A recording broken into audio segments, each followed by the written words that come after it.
नुकतेच बातमी मिळाली की त्यांनी आज पालकमंत्री यांनी त्यांच्या निवासस्थानी जाऊन घेतलेली आहे. कार्यकर्त्यांनी त्यांना भाजपमध्ये जाऊया असं काय चर्चा झाल्याचं कळतंय. आता ती काय ऑफिशियल मिटिंग नसल्यामुळे काही कळलेलं नाही.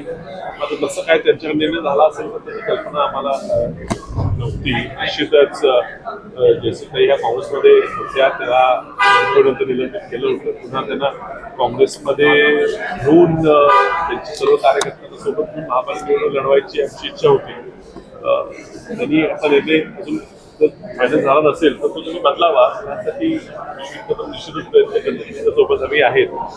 शेवटी आपण ह्या काँग्रेसच्या विचारधारेवर काम करत आलेलं कुटुंब म्हणून कुटुंबाकडे पाहतो, म्हणजे आमच्या कुटुंबाकडे पाहतो. ही अशी जर निर्णय त्यांनी शेवटपर्यंत नेला ही अनैसर्गिक युती होईल.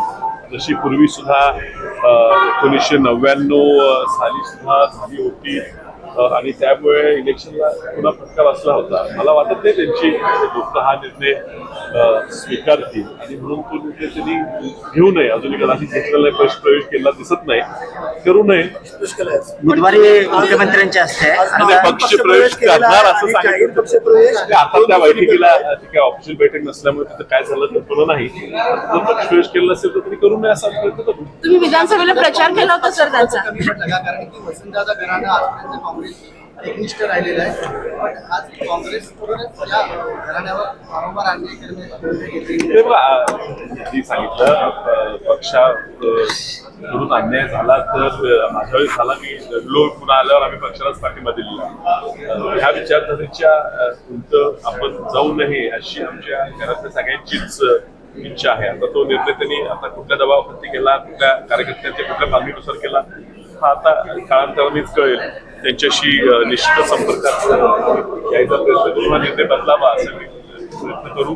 त्यांना इतिहासाची सुद्धा त्याला सोबत उदाहरणं देऊ की मदत भाऊंनी सुद्धा राष्ट्रवादीकडे जायचा निर्णय घेतला होता. त्यावेळेस सुद्धा तत्कालीन आमदार संभाजी पवार साहेबांसोबत जायचा निर्णय घेतला होता आणि तो त्यांच्या अंगलट आला होता आणि लोकांनी तो स्वीकारला नाही.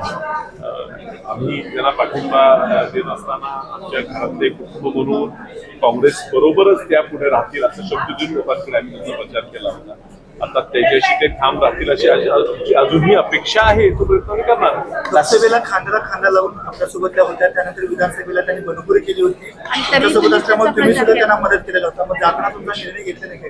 तुमच्याशी चर्चा केली का नाही? ते बघा, तो आम्ही परदेशात असल्यामुळे मी आज सकाळीच थेट बैठकीला चाललो असल्यामुळे तो उपलब्ध नव्हतो आणि त्यामुळे ती चर्चा व्हायचा प्रश्न नाही. पण आता जरी निर्णय घेणार नसेल तर आज आम्ही त्यांना भेटू, त्यांचा कार्यकर्त्यांनाही भेटू, त्यांनाही विनंती करू की हा निर्णय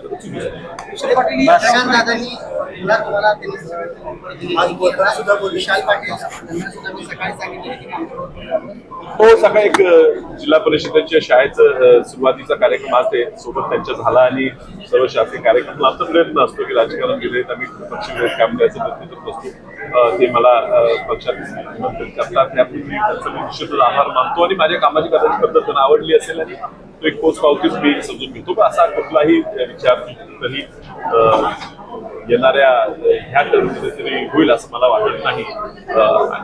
त्यामुळे मी आता ह्या ऑफर्सच्या बदल्यात फक्त आभार मानू शकतो. बस.